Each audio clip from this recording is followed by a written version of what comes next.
صدوا مدحوينهنا وصدوا مدحوينهنا وصدوا مدحوينهنا وصدوا شعبكو كسلام يا سترك يا كو إلالية شعبكو كسلام يا سترك يا كو إلالية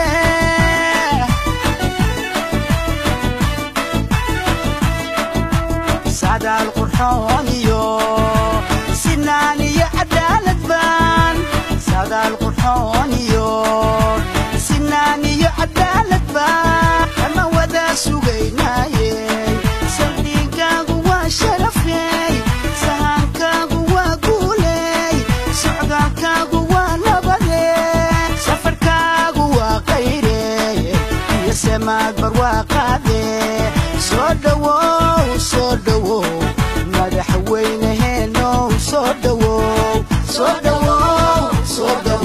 مدحوينهنا صدوا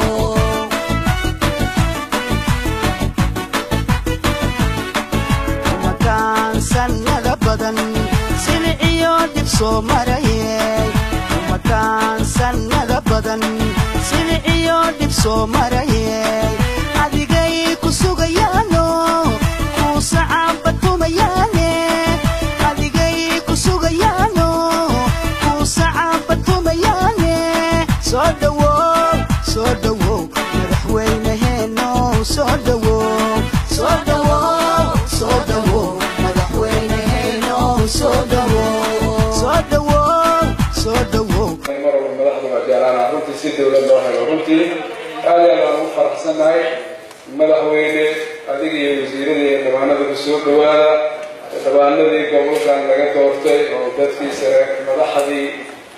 magaaladan waa kula socdaan duqii odaygii gobernatooraha magaaladan ka waa kula socdaa shaacadan iyo dadkii magaalada soo xukumi jiray oo dadkan madaxdooda waa kula socdaan runtii dad badan oo hadda waxa kula jooga magaaladan dadkii wax ka dhihi lahaa waxaan aaminsanahay wax magaaladan warxuunteeda oo kaa maqan ma jiraan laba gobernatooraa kula socoto magaaladan soo wada maamushay aaraare madaxda ayaa kula socoto runtii dad xogagaal ah oo waddankan siduu yahay iyo sida loogu nool yahay iyo xaaladda ka jirta og ayaa kula socdaan waxaan rajaynaynaa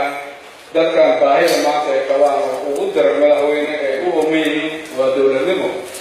dowladnimadaasna waxay dareemi karaan baawurka wallahi intaysan qaatan haddaysan xamar tegin dadkan dowladnimo shaki badan ay ka qabaayaan mudane madaxweyne codsigeeda ugu horreeyo oo anoo matalayo koonfur galbeed codkooda iyo ku hadlaayo in kuwan dowladiidka ah oo jidadka gooyey oo ummaddan u diiday socod iyo shaqo u diiday in laga ciribtiro jidadkana loo furo gobollada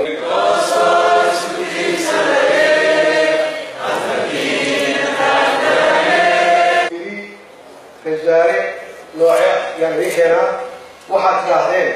كنت وحين قلت واحد جاي كهري وأها برنامج كذلك هذا كنت كاتين أنا كنت وهمره محير والجعلي وحنا كنت أقول هذه الأسئلة شيء بالحوينة كان الله سيوم وحكي دفع وحقاس عدين سنة دفع عنده مجالين الحلوية بينما الجناي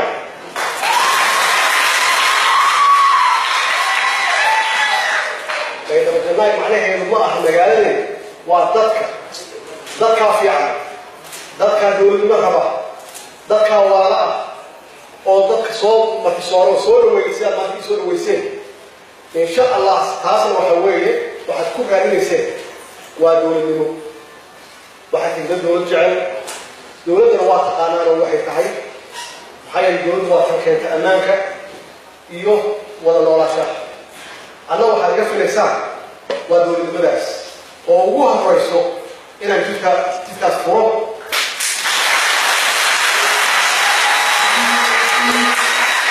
ومجالنا إنه متصلي هجتي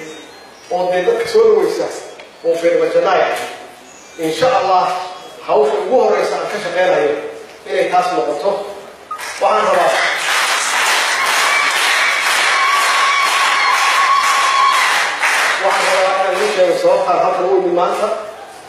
arrimood yaa ugu weyn kow inaan abaar idinla qaybsado oo abaartan ilaahay keenay aad la dhibaatooteen oo cudurradeeda wadata inuu ilaahay naga dul qaado annagana guddiga gurmudka runtii intii karaankooda ahaa way sameeyeen 2 wasiir ay la socda 3 wasiirka ay la socda hada ahada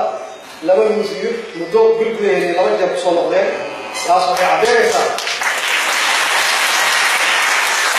inaan idinla xanuunsannahay oo aan doonayno runtii abaarahan soo noqonaya inaan xal helno xalkeedana waa amniga iyo in laga shaqeeyo sababtay usoo noqonayso oo laga hortago waa dhab weeye roob allah keena laakiin waxaa la samayn karaa waxa la yidhahda preventive waa laga hortagi karaa oo waxaa la samayn karaa waaro biyaha lagu kaydiyo waxaa la samayn karaa zeerooyin la xiro waxaa la samayn karaa meelaha cuntada raashinka lagu kaydiyo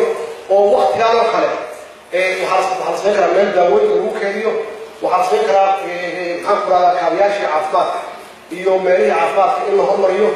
si haddii dhibkaan ugu yimaado awalba dee abaaro waa diri jireen ay u noqoto wax sahlan oo looga gudbo waxaase ugu muhiimsan oo loo baahan yahay amniga haddii aan la sugin oo qoladan inkaarta qaba oo naloo soo diray inay soomaaliya horumarka u diidayeen aanan iska kaashan oo aan laga hor imaanin oo aan lala dagaalin xaqiiqdu waxay tahay dhibkaa waa soo noqonaya maxaa yeelay caalamkii wax ku siin lahaa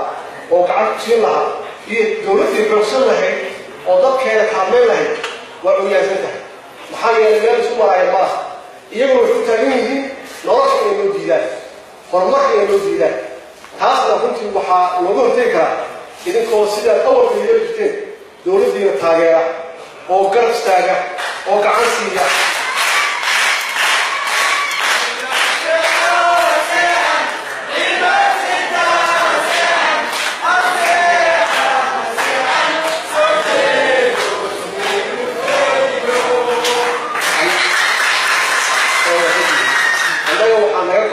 runtii kow waxaan iclaaminay in dalku uu dagaal ku jiro inaan marka gurdada ka kiciyo aan u sheegno yaan la jiifan dowladda gacanta hala siiyo sidii qoladan horarka ah oo nabadiidka looga hortagi lahaa annagoo siinay muddo 2 bilooda inay noogu yimaadaan waa wiilasheedii wey kuwa la khalday